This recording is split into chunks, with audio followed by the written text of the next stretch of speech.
Muy buenas tardes, sean todos bienvenidos a este café científico que organiza aquí la Universidad Católica Santiago de Guayaquil a través del Vicerrectorado de Investigación y Posgrados, a través del Instituto de Investigación IADIC. En esta tarde tenemos un tema en el cual vamos a abordar la problemática de la movilidad, mitos y desafíos de la movilidad. El día de hoy tendremos dos invitados de lujo. Tendremos al doctor Federico Bombúfal de Janón, quien es ingeniero civil, maestro en impactos ambientales en infraestructura urbana, y también con un doctorado en ciencias ambientales en la Universidad de San Marcos en Lima, Perú. También es docente universitario aquí en nuestra facultad y es decano de la Facultad de Ingeniería. También contamos con la presencia del doctor Ricardo Pozo, quien es arquitecto graduado de la Universidad Católica de Santiago de Guayaquil, magíster en desarrollo urbano por la Pontificia Universidad Católica de Chile, doctor del programa ARUS por la Universidad de Duisburg-Essen de Alemania y actualmente es docente titular en la Facultad de Arquitectura y Diseño de nuestra universidad y coordinador del grupo de investigación Observatorio Urbano y Territorial. Le damos el paso a los doctores que en este día nos van a ilustrar con este tema: movilidad, desafíos y mitos. Doctores, el tiempo es tuyo. Buenas tardes a todos. Gusto saludarlos. No sé si se están llamando. Bueno, ingeniero Bombúfal, un gusto saludarlo. Muchas gracias por recibirnos aquí en la Facultad de Ingeniería, vivo. Bueno, el tema de esta presentación, podemos decir así, es el desarrollo, es mitos y desafíos de la movilidad.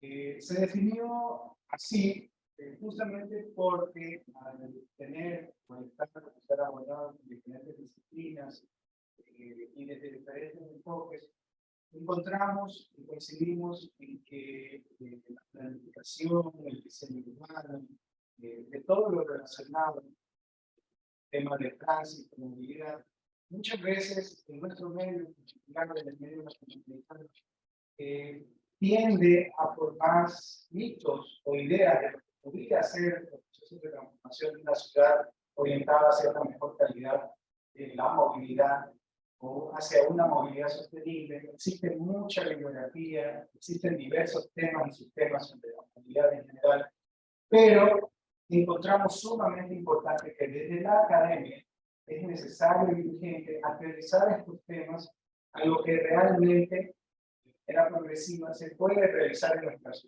ciudades como Guayaquil o en Ecuador. Entonces, la idea es no quedarnos solamente hasta ahí, sino también revisar cuáles son los desafíos para lograrlo, ¿no? En qué se debe pensar, en qué se debe invertir, o hacia dónde debe apuntar nuestra planificación. Voy a empezar, no sé si podemos compartir en la pantalla con de la presentación. Vale. Entonces, hoy vamos a abordar básicamente tres temas que consideramos prioritarios e importantes. Primero, la planificación urbana y la planificación de la movilidad como tal. En segundo lugar, la seguridad vial y la calidad del espacio público. Y en tercer lugar, el transporte público y el tráfico vehicular. Ahí, en la siguiente lámina podemos ver estos tres puntos, ¿no? Entonces, ¿cuál va a ser la modalidad de este conversatorio?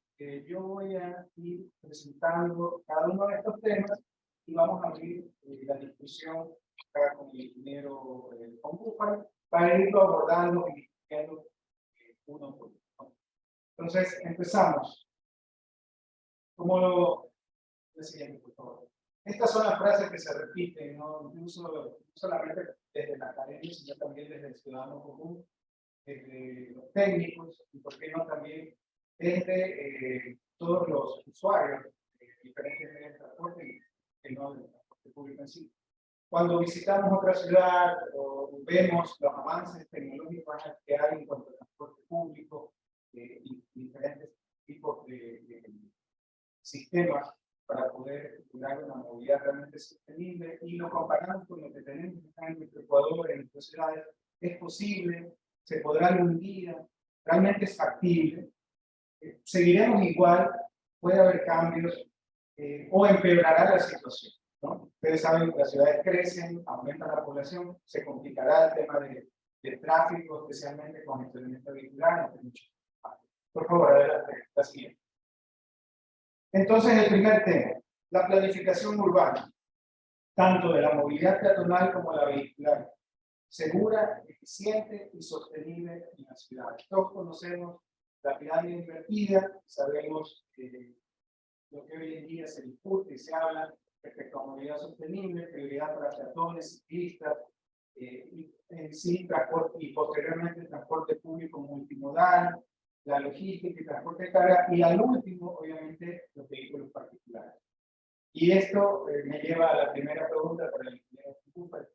¿Es realmente posible lograr esta transformación en ciudades como Guayaquil, Quito, Cuenca, en el sentido de realmente priorizar al peatón y a los ciclistas en temas de movilidad dentro de nuestras ciudades? ¿Y qué hay que hacer? ¿Qué es prioritario? ¿Por dónde empezar? Bueno, muchas gracias por invitarnos a este programa. Primero quería poner en contexto algo de un concepto que de pronto no se conoce. En planeamiento urbano hay un criterio que se llama TOD, que es una fórmula de planificación urbana, se llama Transit Oriented Development, que ese resume esta estructura moderna que es que aspiramos todos los que de alguna forma estamos en el inicio de la ciudad o que hemos participado, que queremos que pase en nuestra ciudad. Entonces, Transit Oriented Development, el planeamiento urbano, quiere decir crear una ciudad amigable para las personas, para que las personas puedan vivir en una tranquilidad, que se puedan movilizar y que puedan caminar, y que los sistemas de transporte estén básicamente orientados al transporte público y que esté a pocos minutos de cada uno de los lugares. Hoy en día incluso hablan de ciudades de 15 minutos, 20 minutos. Alguna vez el alcalde de Manhattan quería como promoción tener a 20 minutos un parque, que el 80, era originalmente el 60% de la gente que tenga a 20 minutos un parque, pueda caminar y pueda vivir de la naturaleza. Y por este concepto cerró algunas calles y las hizo parques en un sector. Entonces, ok. Entonces, eso es importante para que algunos que creen que las ciudades... Ahora, esto se menciona incluso Manhattan, porque en general la tasa de motorización en Estados Unidos es el 80%. ¿Qué significa? Que cada 10 personas hay 8 carros. Quiere decir que todo el mundo tiene carros. Es una ciudad, en general, en los Estados Unidos, son ciudades hechas para los carros. No son hechas para la gente.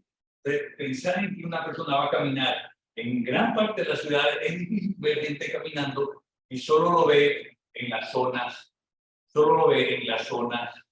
muy céntricas, donde hay algún centro comercial, alguna cosa de esta, solo ahí se ve a la gente caminando, ¿no? Y esto no es una cosa común. Entonces, lo ideal sería que las personas tengan a muy pocos metros un sistema de transporte público. Entonces, el primer mito es, para los pocos que han viajado y que generalmente han viajado a los Estados Unidos y han ido a ciudades donde el carro predomina, no es la película que tenemos nosotros. Una cosa que tienen que entender, que si bien allá es el 80% de la tasa de motorización, que es la más alta en el mundo, en Europa es alrededor del 60% y la gente camina y sí disfruta y es otro concepto. Y no es que no le falte dinero para tener carro, simplemente no lo tienen porque no lo necesitan. Y en ciudades como las nuestras, en que la tasa de motorización es el 13%, 14%, alguno dirá que es más, ¿no? Alguno dirá que el índice de ocupación es 1.5, entonces quiere decir que es ese 13% por 1.5, que es el 20%, alguien exagerará y dirá que es 25% de la gente anda en auto, pero la gran mayoría anda a pie. Entonces, la planificación urbana debe estar más orientada con mayor circunstancia a nuestra vida y nuestro medio, es orientado a un sistema de transporte público. Ahora, de ahí, ese es básicamente. Entonces, y la pirámide que menciona Ricardo definitivamente es lo que se debe de mantener.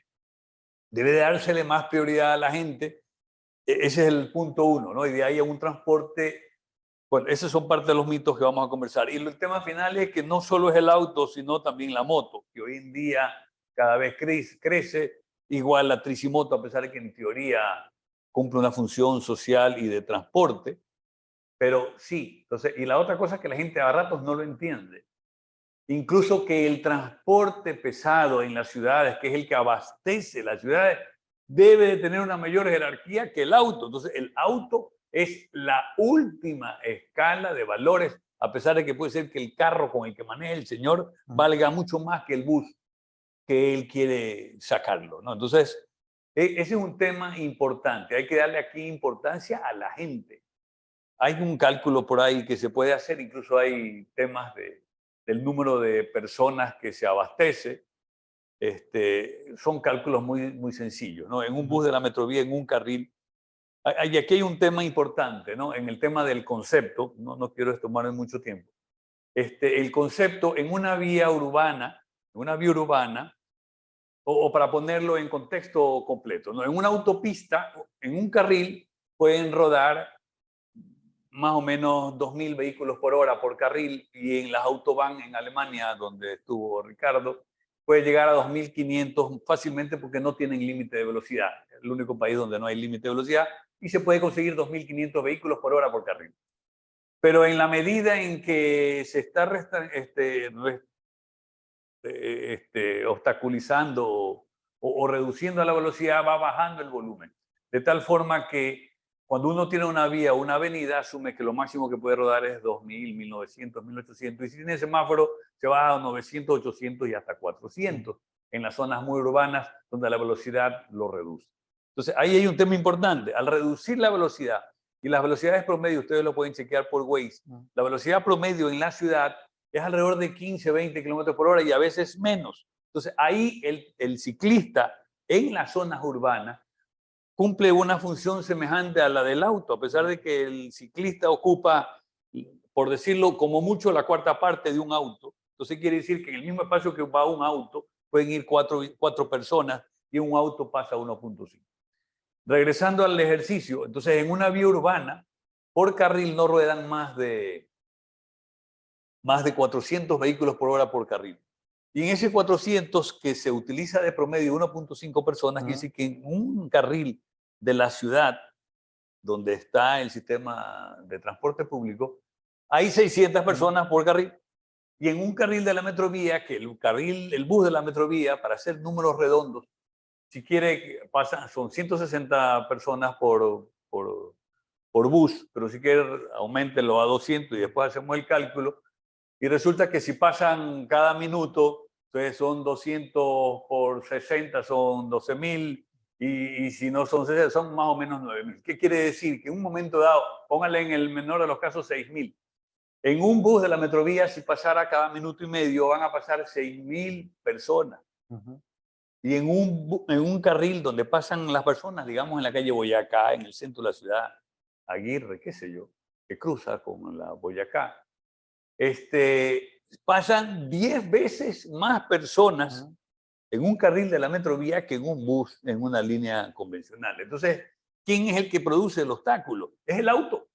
Entonces, no puede competirse. Entonces, esta es una parte de los mitos que la gente cree que el bus, además de que el bus pasa cada minuto o cada 2 minutos, el espacio está vacío. ¿Qué es lo que pasa? Que si invaden los vehículos en este sistema, ya el bus no puede pasar cada minuto y medio porque está bloqueándole el semáforo que está programado. Entonces, hay una serie de cosas que sí es importante que la gente lo tenga claro, que en ese carril transporta más gente, y más aún con la relación 70-30, que el 70% de la gente utiliza transporte público, y hay unos que dicen menos, unos más, pero está alrededor de eso. Hay más gente que tiene que movilizarse y el espacio es público, no es para los carros. Peor, estacionarse. No hablemos de estacionar un carro, que es la barbaridad más grande, porque ocupa un espacio que no se mueve nadie. Claro. Y tiene parqueado ahí un vehículo que está 8 o 10 horas.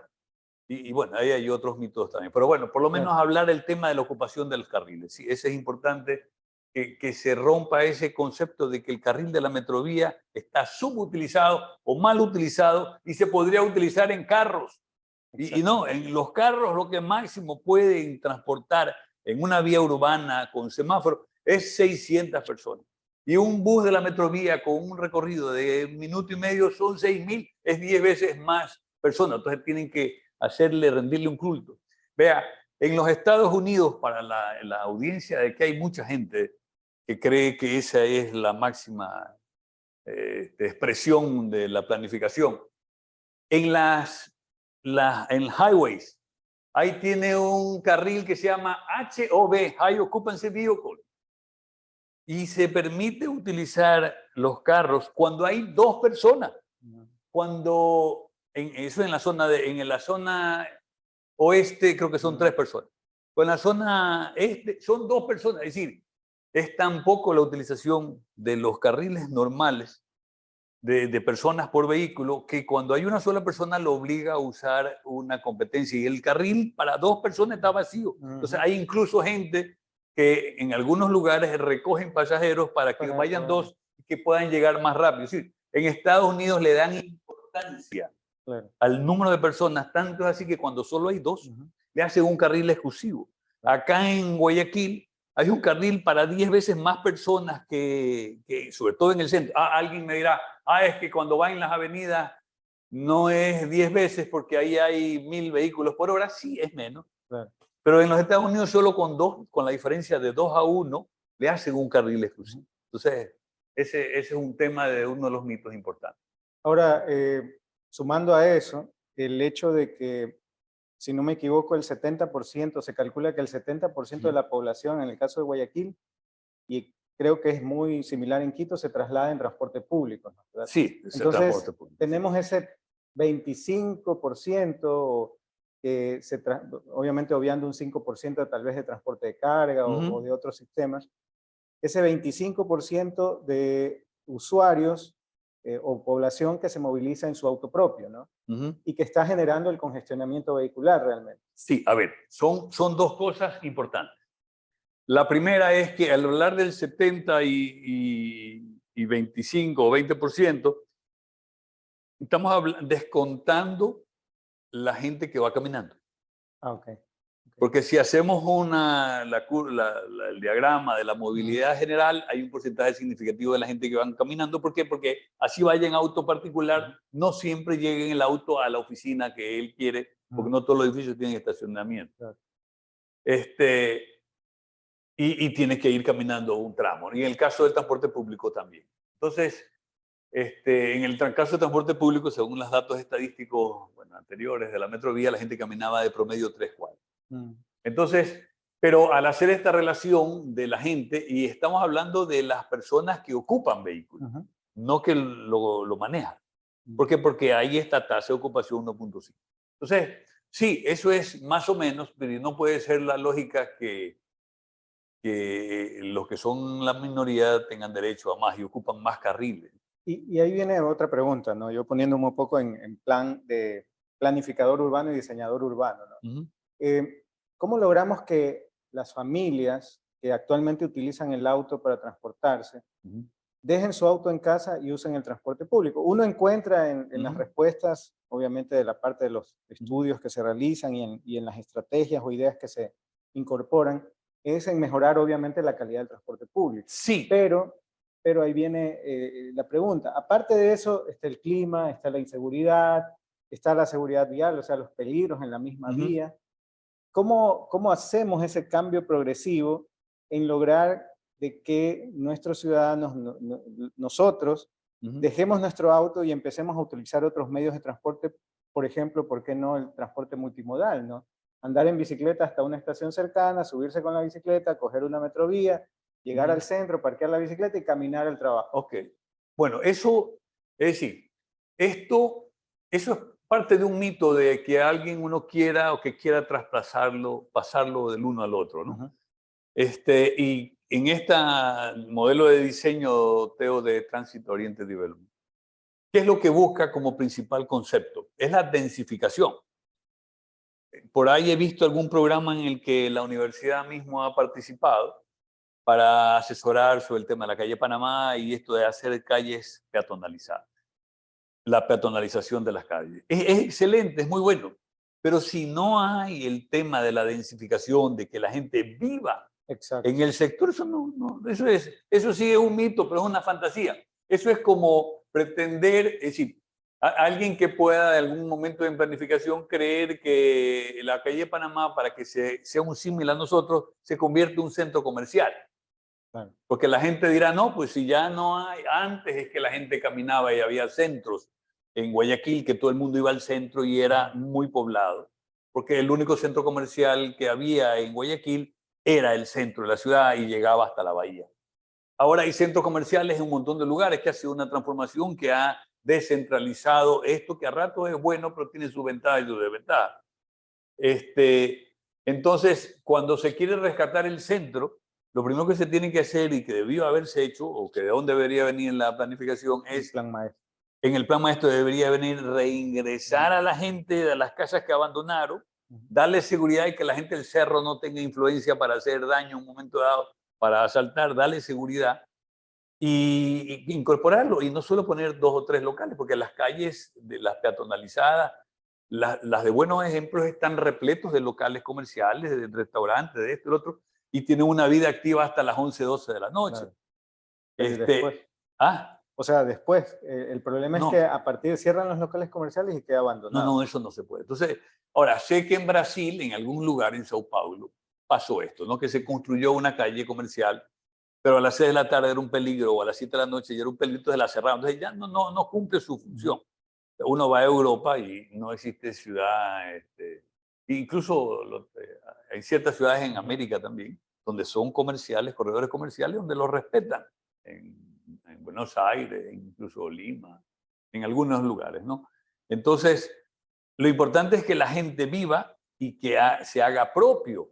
Ese es un tema que viene con la integración de la sociedad, que tiene que hacerse propio de ese sector y que ellos lo respeten y lo hagan que se respete. Es la única forma en que se puede integrar. Y por supuesto que con eso vendrá la bicicleta. No es que al hacer carriles la gente va a venir del cielo a desaparecer y van a tomarse las calles los ciclistas, que cuando la ciudad está muy dispersa, no se provoca el uso de la bicicleta. La bicicleta funciona en general en rangos de 6 kilómetros, no más, y peor con un clima como el nuestro. Entonces la gente, para que use la bicicleta, no es que tiene que vivir en la Alborada y que quiera ir al Guasmo en bicicleta, ya es un recorrido muy largo. Entonces, sí podría ser que el que vive en Urdesa, en los alrededores, use la bicicleta, sí, pero tendría que ser eso un subcentro. Esa es la idea, ¿no? La bicicleta es un complemento para un momento dado que se le haga un poquito más largo que caminar. Claro. Pero el hombre tiene que olvidarse del carro. En Holanda, que seguramente también lo conoces, en Holanda la gente que vive afuera viene y obligatoriamente se parquea incluso afuera de la ciudad, del centro, saca la bicicleta del carro y se va en bicicleta porque es más rápido en un momento dado. Claro. Pero eso es interesante, pero... Ahora lo importante, trasladándolo a Guayaquil, es que también el municipio de Guayaquil, en la administración pasada, me parece que el año pasado, a inicios del año pasado, lanzó el plan maestro general de la ciudad, que, bueno, nunca ha estado realmente el plan como tal asequible a todos, pero sí tenía una estrategia de dividir la ciudad en distritos para poder empezar, supongo yo, a pensar y a planificar estas ciudades o estas microciudades de 15 minutos buscando. Es complejo, pero realmente podríamos decir que debe ser progresivo, ¿no? Y que debe de estudiarse. Coincido totalmente. En el caso del centro de Guayaquil, la principal deficiencia que tiene es que no existe un plan maestro sectorial para el centro de Guayaquil que integre todos estos temas de movilidad, el tema de la reactivación del mercado de suelo para producir el traer familias nuevamente al centro, ofreciendo una mejor calidad de vivienda y servicios alrededor. Eso también se planteó. Y como en algún momento conversábamos con usted, obviamente no se debe de, no es simplemente peatonalizar o lanzar ciclovías en cualquier lado. No. Deben haber estudios detrás, debe haber circuitos estudiados, qué se conecta con qué y cómo se complementa con el transporte público. Es decir, a ver, lo de los circuitos uno puede planificarlo y tengo entendido que hay unos planes muy bonitos que los he visto en los departamentos, los que antiguamente se llamaba el departamento de planificación, Y es muy bonito y está muy bien. El tema es que esto tiene que integrarse con la gente. Claro. Entonces, si no hay gente con el clima nuestro que es caluroso, también es claro que en Europa, así haga calor o haga frío, la gente utiliza la bicicleta. El que usa bicicleta la usa siempre. Es verdad. Aquí no hay mayores diferencias, el calor es todo el tiempo, menos calor o más calor, pero siempre calor.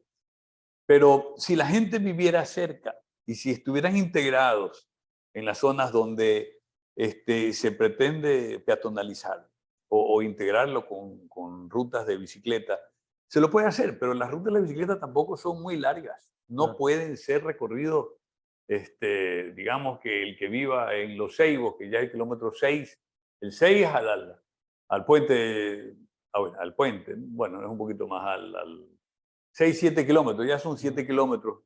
No se acostumbra. Lo ideal Claro. es que vaya progresivamente ganándose.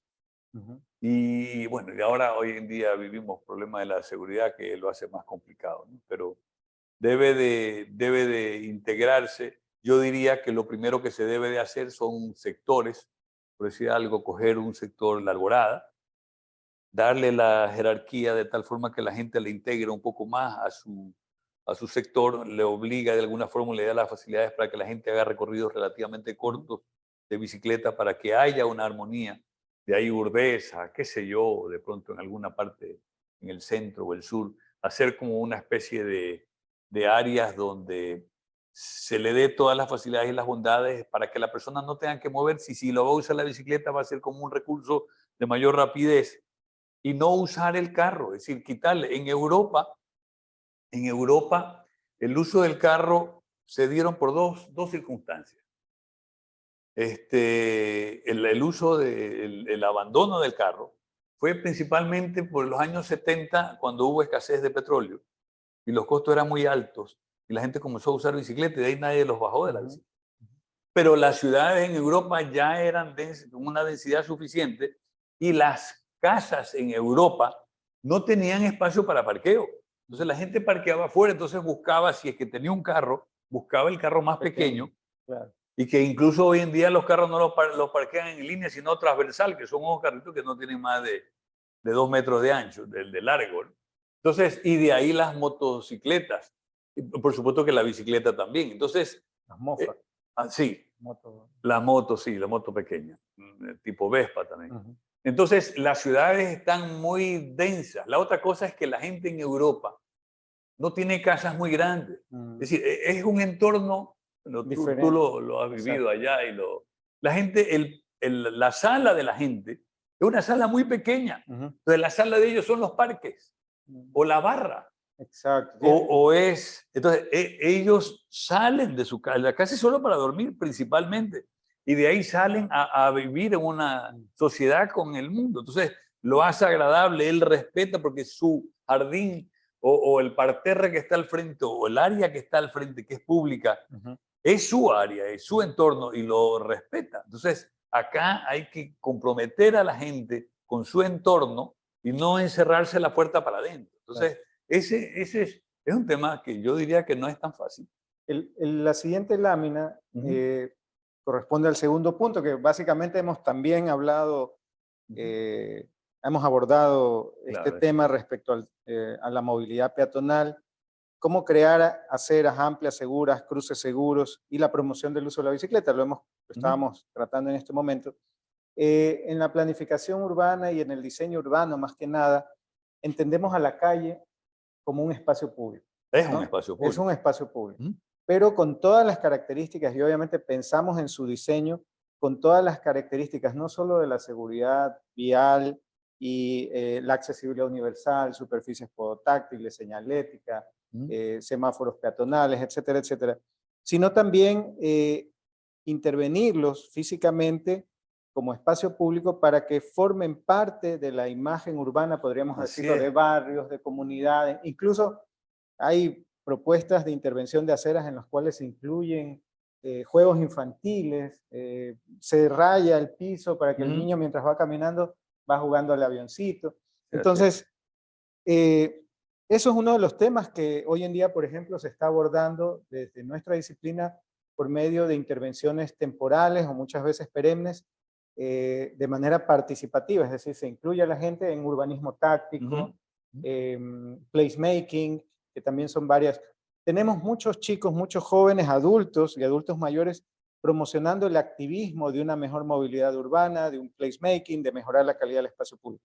¿Cómo lo ve aquí en Guayaquil en función? ¿Es una solución temporal o podemos lograr, con base a esto, cambios profundos? A ver, hay una cosa importante con respecto a esto, ¿no?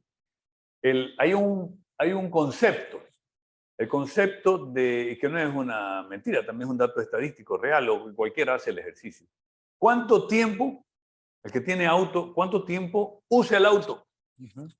No llega a más de 2 horas al día. O sea que el 10% del tiempo. Y algunos no tienen parqueo en su casa y ocupan el parqueo del espacio público, que es la calle.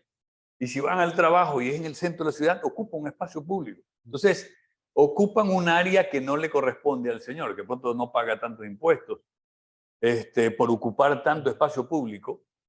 Y es por eso que nace el parquímetro. El parquímetro no nace como una fuente de riqueza de los municipios.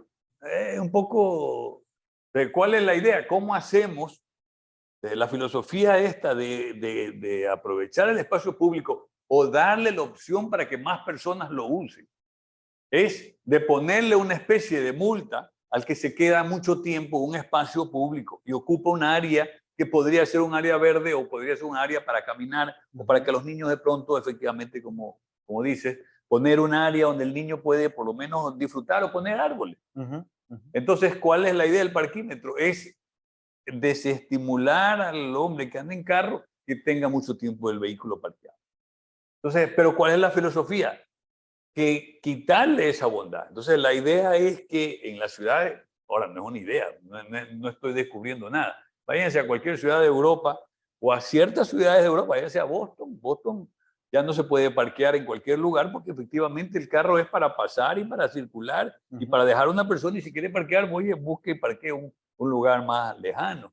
Entonces, es recuperar y mantener. Y también hacía referencia, en Manhattan algunas calles las cerraron para hacer las parques. Es decir, es eliminar la opción del carro. Es más, por ejemplo, en Manhattan, yo no me acuerdo exactamente, que es un tema que podríamos investigar, creo que se permite un parqueo de un carro, creo que por cada 7 casas, cosa que aquí a ratos en ciertos lugares obligan a tener en las casas o en locales parqueo para 2 y 3 carros. Entonces, son conceptos. Por supuesto que en otras ciudades, sí, cada casa tiene que tener 2 y 3 espacios para parqueo, porque si no hay carro, va a parquearse en el espacio público, que tampoco es lo correcto. La idea es que la gente en ciudades muy densas no tenga el carro. Es decir, eso pasa igual en Europa. En las grandes ciudades la gente prácticamente no tiene carro. No es que no tiene capacidad de tenerlo, sino que no. Y las calles cada vez son más pequeñas. Incluso, me parece haber visto, creo que es en Alemania, hay calles que tienen 3 carriles, que originalmente tenían 4. Las convierten en 3. 2 carriles en un sentido y un carril en otro sentido. Una cuadra. La siguiente cuadra tiene 2 carriles en el otro sentido y uno en el otro. Es decir, lo hace de tal forma que le reduzca la velocidad.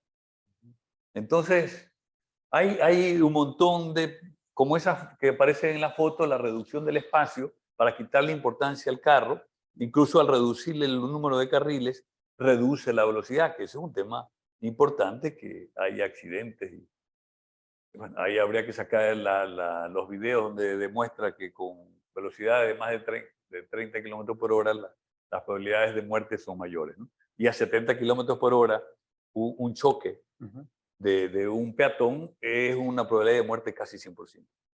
Entonces, todo son una serie de conceptos de seguridad. Perfecto. Esto nos lleva al tercer y último punto para dejar un tiempo para las preguntas del público, que van a estar bastante interesantes, creo yo.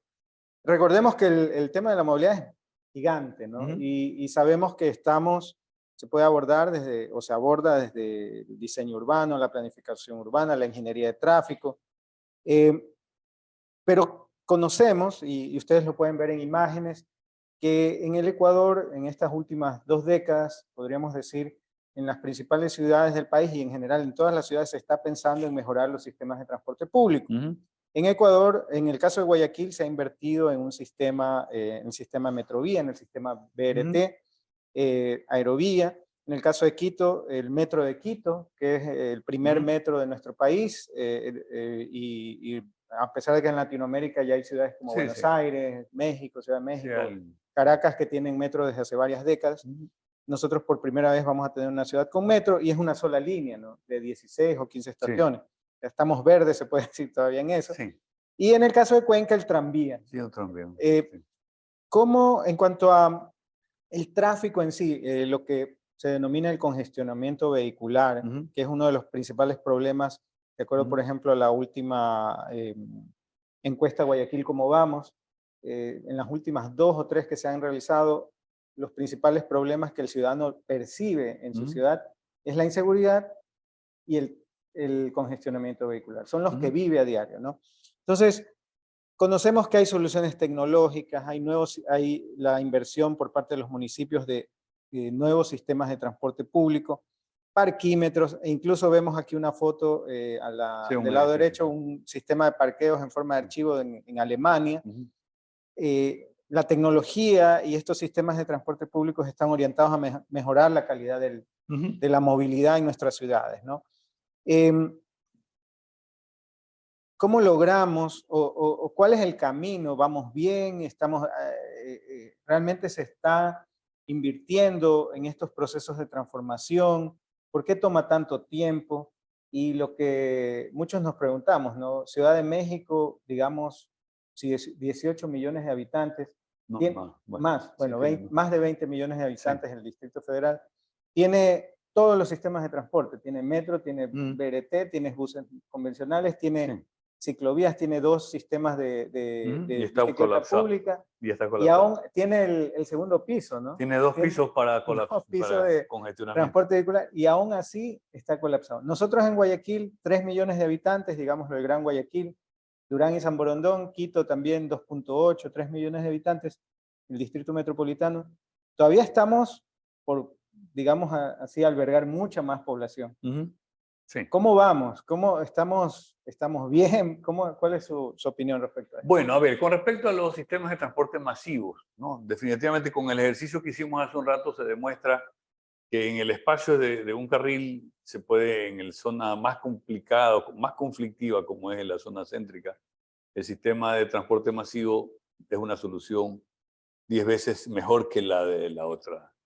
Y para poner como referencia, para los que creen que el auto es irreemplazable y que no es posible, lo que hay que hacer es tumbar las casas para meter más carriles y para que ellos lleguen más rápido a su destino. Cosa que no tendría lógica, porque si tumban la casa no tiene razón por qué ir. Entonces hágale un viaducto. O ir a Boston, que había viaductos que los tumbaron y los mandaron por abajo, como debe de ser. Entonces, y la otra cosa es en Manhattan, que era el Times Square, era imposible de pensar en que alguien podía resolver el problema, y cada vez le quitaban más espacio al área, que la gente cada vez caminaba en unas veredas más pequeñas. Finalmente optaron por eliminar los carros y dejaron solo un carril de un sentido y otro, y resolvió el problema, y ahora la gente que va en carro por ahí es más cómoda, ya no hay tanto congestionamiento. Por eso, eliminaron la opción.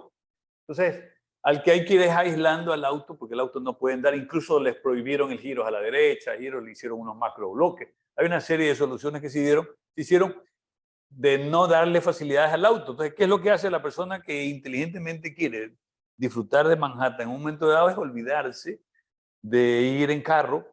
Es más, en Manhattan hay no solo un carril para buses, hay 2 carriles para buses. Y no es ni siquiera buses masivos como los que tenemos acá, son buses convencionales donde nadie puede tocarlos. Originalmente era solo en las horas pico, ¿no? Solo era de 7 a 10 de la mañana y desde las 2 de la tarde hasta las 6 de la tarde, y en las horas intermedias podía. Tengo entendido que hoy en día ya no. Hay 2 carriles que son solo para buses y los autos no pueden acceder. Entonces, tener un sistema de transporte masivo es la solución. No hay más. Más aún en nuestro caso, del 70% usan transporte público. ¿Cuál es la modalidad?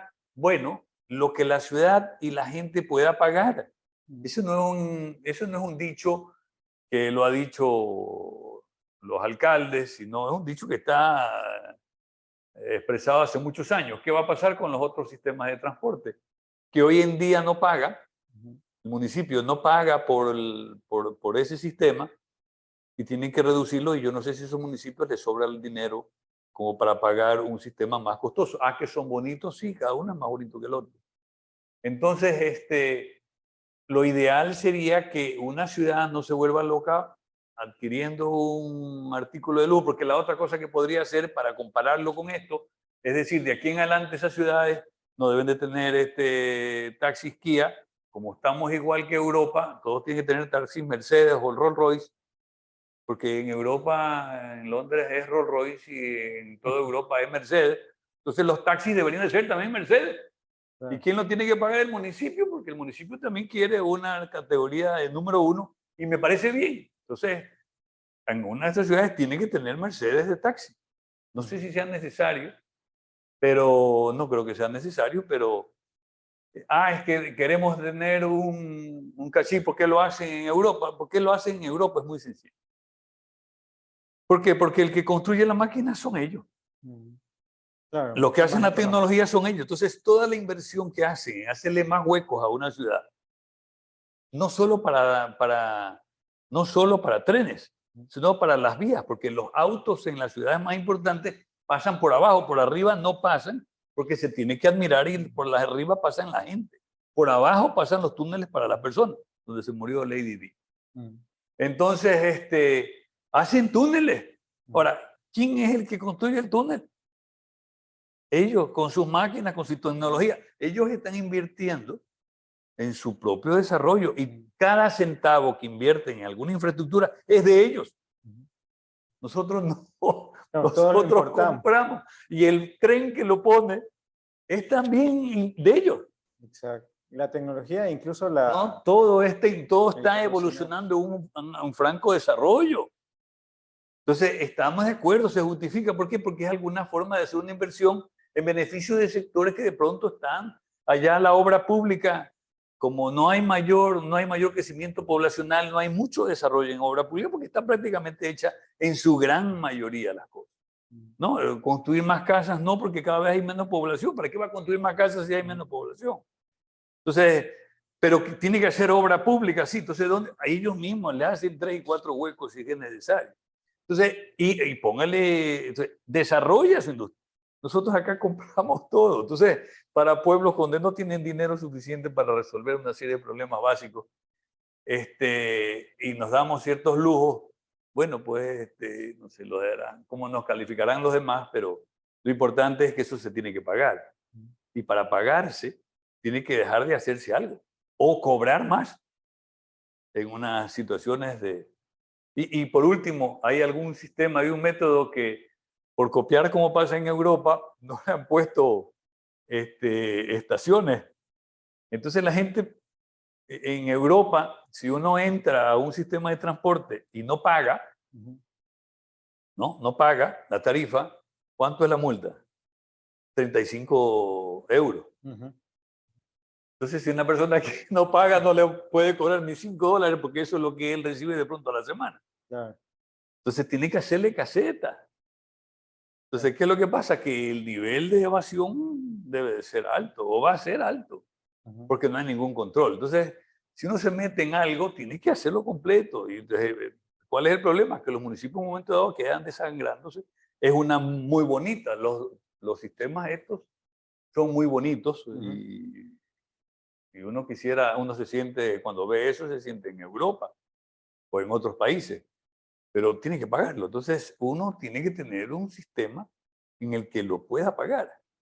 Y el tema no es solo la infraestructura, el tema es la operación. Los costos que hay en Europa de $1, $1.50, $2 o 2 euros son subsidiados. Pero los costos son mayores.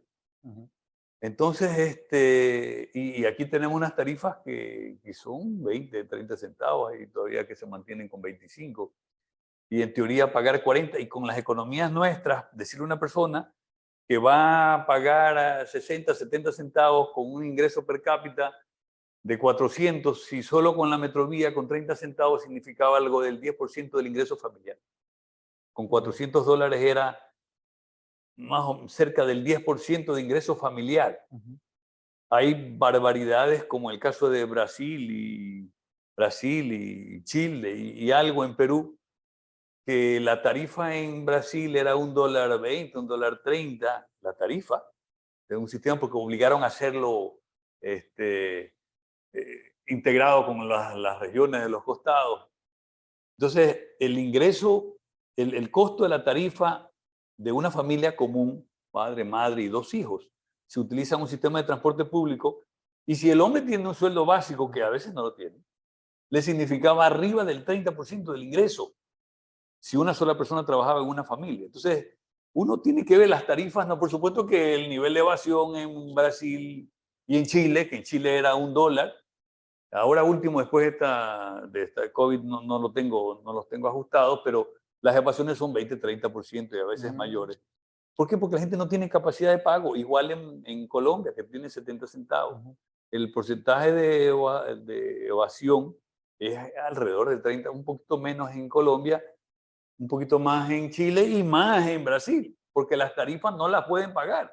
O sea, podemos interpretar que el mito, obviamente, de pensar que simplemente es cuestión de construir infraestructura y trazar líneas de BRT No es o líneas de suficiente. metro, es dependiente solo de los recursos. De la infraestructura, ¿no? El mayor costo es la operación. Realmente es el contexto socioeconómico de la población, la capacidad y obviamente temas ya sociales como el tema de como la evasión o incluso el otro tipo de sistemas paralelos que tienden a ser más utilizados porque son más económicos o más prácticos. Por ejemplo, las plataformas de movilidad, Uber, Cabify, que son otra nueva, claro, que le hace abierta competencia al transporte público. Y otro que, bueno, yo en la práctica profesional también lo viví, los gremios de transporte, ¿no? Los gremios de taxistas, los gremios de transporte público, de buses, que obviamente son muy fuertes y obviamente también pelean por su lado. Ellos pelean por mayor precio, porque el negocio depende de la población. Entonces, es una situación. Entonces, ese es el problema grave que llevó a Brasil a lo que está, a Colombia a lo que está. Santiago fue una cosa diferente, pero por ahí. Entonces, ¿qué pasa? Los gremios de los transportistas son muy fuertes, incluso políticamente. Hay representantes políticos. Lula, en Brasil. Bueno, y en Brasil, con mayor jerarquía. Son dueños de fábricas. Eran dueños de Marco Polo, eran dueños de fábricas de transporte, ¿no? Entonces, ellos son una presión, entonces obligaban a que se mejore su condición económica como gremio y subían la tarifa. Y seguían subiendo la tarifa y llegaron a más de $1. Y de tal forma que la gente no está en capacidad de pago. Entonces ellos, ¿qué es lo que pasa? Entonces como no hay, entonces la gente comienza a reducirse en la población y se van caminando en ciertos tramos, como aquí pasaba en Guayaquil cuando recién se dolarizó y costaba 20 centavos, la relación era alta y la gente venía caminando. Como una ciudad relativamente pequeña, pero la gente venía caminando. Entonces, ¿qué es lo que pasa? Entonces, cuando sube, hay gente que no va y prefiere caminar. Entonces, se le baja la población, les baja los ingresos, vuelven a subir para compensar económicamente este negocio, pero sin pensar en la sociedad. Claro. Entonces, acá, ¿qué va a pasar? Para que se pueda mantener una posibilidad. Hay otra cosa que no se dice. Cuando se hace una planificación de cualquier sistema de transporte, se hace en un base de 6 personas por metro cuadrado en la hora pico. Como el de Manhattan, como el de México, como el de Sao Paulo. En Sao Paulo entran, dicen, hasta 11 personas por metro cuadrado. Eso es una locura. En la hora pico. En la metrovía originalmente eran 6, puede haber sido que algún rato sea un poco más. Pero eso para que la gente vea cómo es 6, pues hagan el cálculo, cualquiera lo puede hacer. Cuando hace 6 personas por metro cuadrado en la hora pico, van a salir 160, 170 personas, que es la capacidad normal. Lo ideal es que solo sea en la hora pico y no en las otras horas. Entonces, de ahí viene el flujo del envío de los vehículos. Pero cualquiera que conoce y que ha vivido en cualquier ciudad donde tenga metro, en la hora pico, los 6 pasajeros no se cumplen. Y cuando uno habla con cualquier planificador internacional, asume que en la hora pico esos 6 se pueden convertir en 8. Y es normal. Claro. Pero ahora, el que nunca ha estado en la hora pico y que ha ido a una ciudad, pero va a las 11 de la mañana donde no hay nadie, dice, no, es mentira, si esto es suave, está muy bien, sí, a las 11 de la mañana no. Vaya a las 8 de la mañana y va a ver cómo es la densidad. Entonces, hay una serie de cosas que forzan, entonces, para que el sistema, cualquiera que se ponga, sea más o menos rentable o sea menos deficitario, tiene que aumentar la población. Entonces, La población total de la ciudad. población del uso usuarios. del usuario, Ah, claro. ok. Claro. para Ahora, eso la otra cosa es, Tito, para que sí pase, tiene que pensar en lo que pasó en Santiago de Chile. Santiago de Chile tenía un metro que no lo ocupaba mucho porque no estaba integrado. Lo obligaron a integrarlo, hubo una catástrofe que hubo y toda la situación, ya eso se ha pasado. Pero hoy en día el metro sí está integrado con las líneas de buses, con las que no líneas de bus. compiten, Con que el ya no Transantiago. compiten con Transantiago. Entonces, ya no compiten como antes competían. Entonces, ya está integrado, entonces ya está funcionando el metro, ya hay más gente, pero eso es, pues ahora acá van a tener el metro. Si le permiten una línea convencional arriba, la gente no va a usar eso de meterse una escalera 20 metros abajo. Claro. Va a haber un porcentaje de gente que no van a ir, que van a terminar. Y después de las 8 de la noche, cuando ya esto está solo, la gente va a ver metido a 20 metros bajo tierra y va a ver que no hay mucha gente. A ciertas horas no lo usan. Por Entonces, seguridad. bueno, entonces no es un tema sencillo, ni tener una foto bonita, ni nada. Esto es un sistema y cuesta mucho dinero mantenerlo y mantener la calidad. Es decir, la ventaja de Guayaquil, ¿cuál fue? Fue sobre superficie, se hicieron las troncales y los buses, lo del sistema obligatorio de los transportistas. Y la fundación, en esa época que ya no existe, no cobraba un centavo. Eso era un negocio de ellos. Nosotros sí poníamos multa. Entonces, ¿qué es lo que hacíamos? Y obligábamos a que el dinero que recibía el sistema iba a un fideicomiso y de acuerdo al comportamiento de los operadores, lo que sea, se le ponían las multas. Y por supuesto que los valores de las multas no eran para el municipio, eran para hacer obras en beneficio del sistema. Entonces le pusimos torniquetes, le pusimos cámaras de seguridad, le pusimos en unos momentos dados más torniquetes, más controles. Accesible universal. Mayores, sí, también hicimos las demarcaciones para los ciegos y todas las cosas. Es decir, bueno, ahí se puede hacer, ¿no? Porque había pero el problema es cuando los costos son muy altos. Sí, señor. Bueno, hemos abordado los tres temas. Yo creo que queda mucho por comentar, muchos más ejemplos, pero vamos a dar paso a las preguntas por parte del público para responderlas. Sí, estamos esperando preguntas en el chat. Hasta ahora no hemos recibido alguna. También, como hemos visto, se ha desarrollado bastante claro el tema. Y también en honor al tiempo ya estaremos por cerrar este café científico. No sin antes darle el paso a Cecilia Condo, directora del siguiente instituto que tiene el siguiente café científico para el próximo mes. Cecilia, si estás conectada, por favor.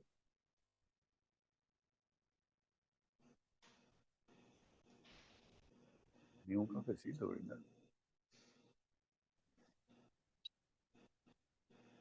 Buenas tardes. Estoy intentando poner que hay, es que no me permitía. Buenas tardes. Sí, gracias, Guillermo. Justamente queríamos un poco, continuando en la línea del café científico de hoy día, tenemos planteado para el siguiente mes, en mayo, el 10 de mayo, a las 3 de la tarde, tenemos el café científico de pensar la ciudad desde las ciencias sociales. Justamente con este cambio de autoridades del gobierno local, con cambio de alcaldía, consideramos que es importante poder conversar y debatir sobre, por un lado, cómo estamos y por otro lado, qué planes hay para el mejoramiento de nuestra ciudad en términos poblacionales, en términos territoriales. Entonces les esperamos el próximo miércoles 10 de mayo a las 3 de la tarde para el siguiente café científico. Muchas gracias, Guillermo. Gracias, Cecilia. Hemos recibido una pregunta, quisiéramos evacuar esto para no dejarnos con la duda. Nos indica Donald de la Torre. Buenas tardes, muchas gracias por la dirección. En esta tarde mi consulta es, para poder tener una gestión de tráfico vehicular más efectivo, ¿ayudaría a tener vehículos eléctricos, ya que para el 2025, por motivos de la contaminación ambiental, la mayoría de usuarios o empresas deben tener vehículos eléctricos. Bueno, el vehículo es el mismo, ¿eh? Lo que va a hacer es que se va a contaminar menos y se van a comprar más vehículos nuevos. Es decir, eso No tiene se doble elimina el problema. función. Para los países del primer mundo es una revolución interesantísima porque se van a vender más carros y van a mover más su economía. O sea que esos primeros años les va a venir muy bien. Nosotros somos un país que tenemos petróleo a pesar de que no lo procesamos, pero lo que se va a producir es una mejora en el tema ambiental en su operación, porque para construir el carro también queman bastante químicos y también se contamina para generar el carro. Para Así que- trasladarlo de un país a otro también. No, sí, bueno, por todo, pues es decir, cualquier acción genera contaminación. Por supuesto que la operación ya no va a generar mayor contaminación, pero nada más. De ahí los comportamientos de las personas cuando tienen un vehículo eléctrico no cambian y nada más. Y hay otra cosa importante también saberlo. Si tuviéramos un combustible parecido al que tienen en Europa, nuestra contaminación sería 4 o 5 veces menor y tal vez más de la que tenemos ahora. Hay unos combustibles de diésel que originalmente tenían hasta 3.000 ppm de azufre, que es el que contamina. Hoy en día en Alemania hay diésel con menos de 10 ppm, o sea, para que vean la proyección, ¿no? Entonces la contaminación por esos vehículos ya prácticamente es cero. Pero por supuesto que si es eléctrico es mejor. Pero no va a pasar nada con... Es decir, ahí vamos a tener es dividir un concepto que a veces lo confunden. Congestionamiento con contaminación. No es congestionamiento igual contaminación. Congestionamiento va a seguir habiendo si hay el mismo número de carros y se permite tanto espacio para los carros. La contaminación va a ser en teoría cero por la operación y más nada. Ahora, lo que sí sería positivo es, obviamente, la tecnología o el tema de vehículos eléctricos en el transporte público. Así, En sí, ese sentido, sí. Sí, O sea, no, es que es el mismo caso, porque el combustible, si hoy en día tenemos un combustible altamente contaminante, y si le ponemos un combustible 10 ppm, la contaminación es mínima. Claro. Pero mejor es que sea eléctrico, por supuesto. Mejor es que sea. Mucho mejor que sea. Claro, pero ¿cuánto va a costar el carro, el vehículo eléctrico? Y hay que ver si la infraestructura que tenemos va a alcanzar. Y una última consulta podría ser el estado de las vías que tanto está afectando justamente a esta situación. Esa es otra pregunta. Sí. ¿Qué afecta al estado de las vías? Porque si el vehículo va a pesar igual, posiblemente pese más, porque tienen baterías que son pesadas. No, nos referimos al daño que tienen, por ejemplo, las vías. Por la temporada invernal, por ejemplo, el daño de las vías. Eso es otra cosa.